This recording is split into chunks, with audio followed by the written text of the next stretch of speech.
Bawoni. Right. First, I want to correct you. Oh, really? My name is not Jennifer Holmes anymore. You tell me you dropped Jennifer now. I dropped Jennifer. For an African name? Yes. Oh, tell me about that. What's the name now? My new name is Olufumilaya, and I have a nickname Abby K, which is an indigenous Yoruba name for like spoiled brat. Wow. But I got Olufumilaya from the late Fumilaya Kuti, because everything she stands for is what I stand for. Oh, you mean Fila's mother, late Fela Kuti's mother? Yes, I share to the ancestors. That's interesting. That's interesting. Well, you're welcome to FlipTv. And share. That's interesting. How long have you been in Lagos now? Well, this trip, I've been here about 2 weeks. Okay. But, you had the previous trip, you know. Since I received my visa in 2016, this is my third trip. So I can't get enough of Lagos. Who sold the idea of coming to Lagos? Actually, it was a friend that I work with. I would go around and, remind people that we're African, because there's a lot of African American people.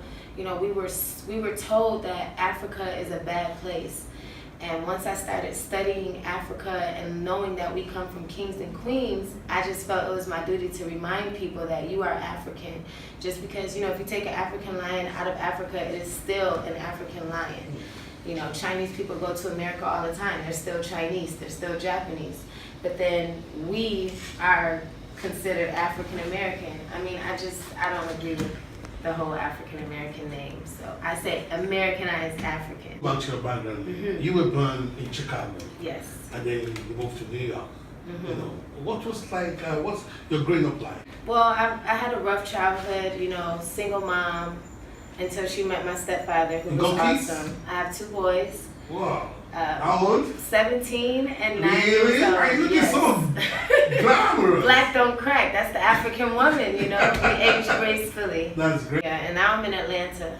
Oh, nice. It's a very big Nigerian population in Atlanta. Yeah. I was blessed to meet Nigerians in Atlanta who invited me out here. And during my trip here, I go to different places. I went to the Badagry Slave Museum, Freedom Park, Alumo Rock, Ejesha Falls, and they have tour guides there. And it's just a beautiful thing to hear history from us instead of, in America, we have the Europeans teaching us our history, and we're in class and we're clapping for Christopher Columbus and we're clapping for all these slave owners, and it's just a beautiful, it's a breath of fresh air to hear about who I am from my own people. You went to Ife to the ancestral. Oh yes, I went yesterday. No, a couple days ago actually, and it was just, I was waiting for the king. I was looking for the Uni at Ife. I was like, come step on me. But he wasn't home. He's a busy man. But it was just a beautiful thing to be there. In America, a lot of African Americans think that Native Africans don't like us. And I know that when you guys come over there, you're told that we're bad, or just watching the media, you see that we're drug dealers, we curse, we're just wild, and they don't give you guys the reason behind that. It's a lot of reasons why we are the way we are. We come from broken homes. The slave trade really messed us up.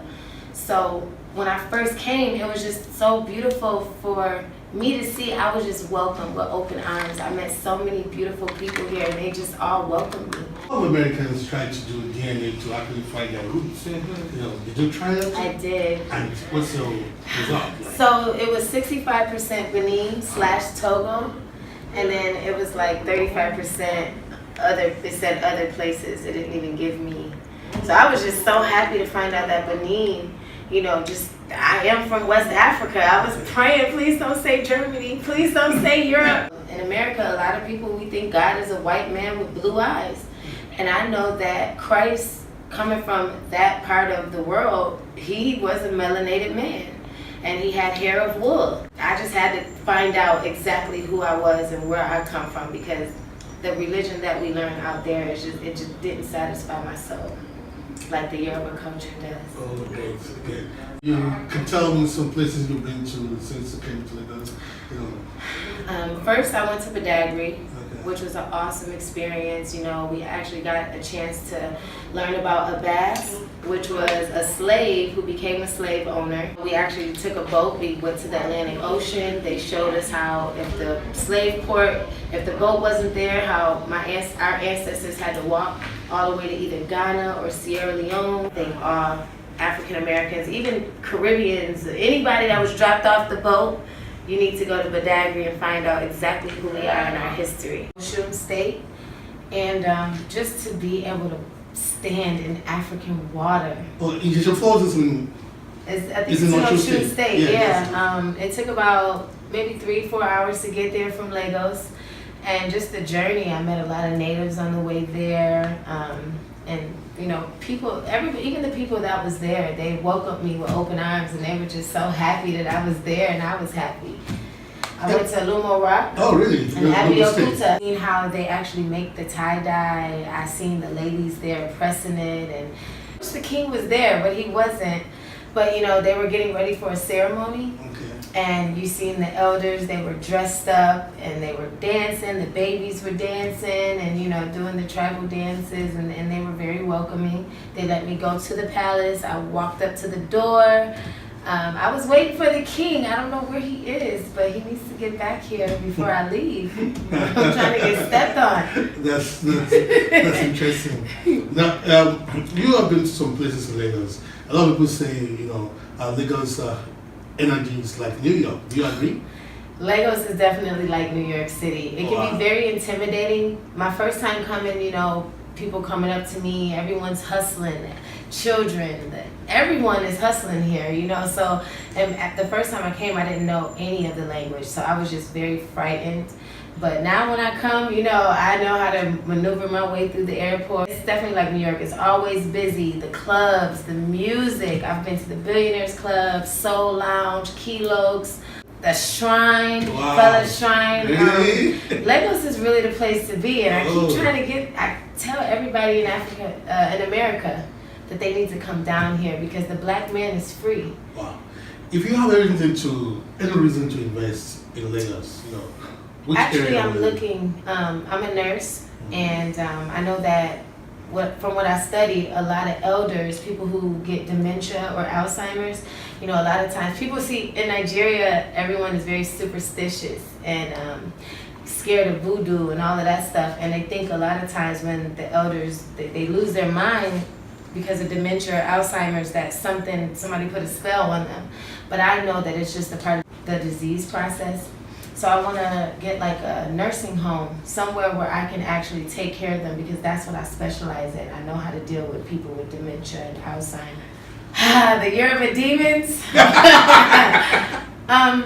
You know, one thing that's a difference between African American men and Nigerian men is that, I mean, I feel like men is men, no matter where you go, they're all from Mars. But it's a difference because Nigerian men will still provide for you. They will still protect you. Whereas, you know, in America, our men are not raised with fathers. We're not raised with culture. So even though they're probably doing the same thing, they may date you, sleep with you, and have a woman on the side or a wife on the side or a wife at home, they still treat you with a level of respect that I really admire. And I'm spoiled. I'm Abby K. I'm spoiled here. I love it. Have you dated a Nigerian guy before? Yes, I have. And you treat him fine, right? Yeah, I'm very spoiled.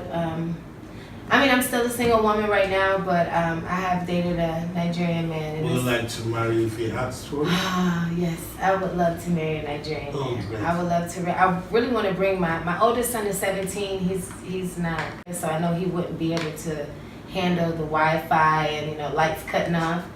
But my youngest son, he calls himself an African prince, and he's very excited to come here with me one day. Yeah, one of those things that people like about Nigeria is our music. You know, do you love Nigerian music?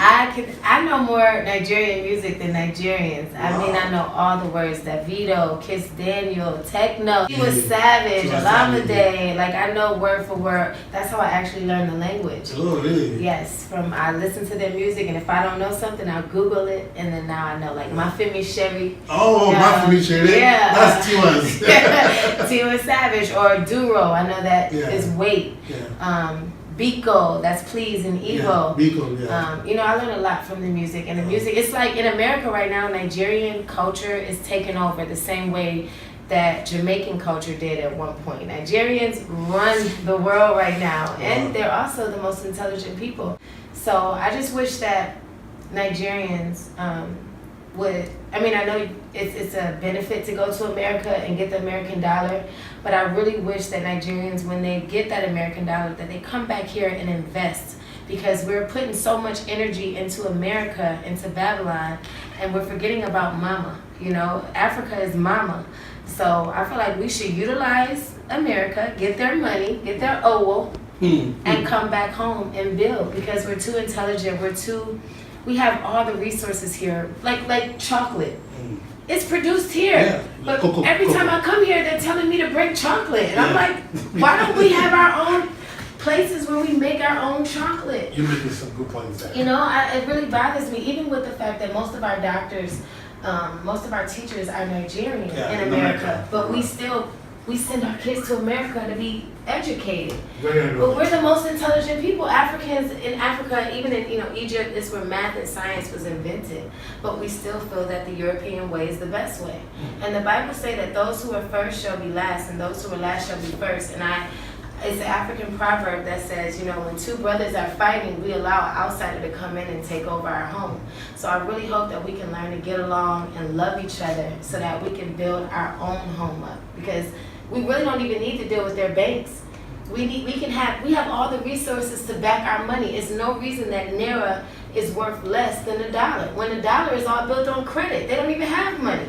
They don't have currency or the energy that we have here. So that's my goal, and that's like why I play around saying I want to marry the Uni and Ife, or I was looking for Bahari. I need someone who, because I have a voice, I have a lot of things that I want to do here, and I know that I need the manpower behind me. So we'll give all that, don't worry.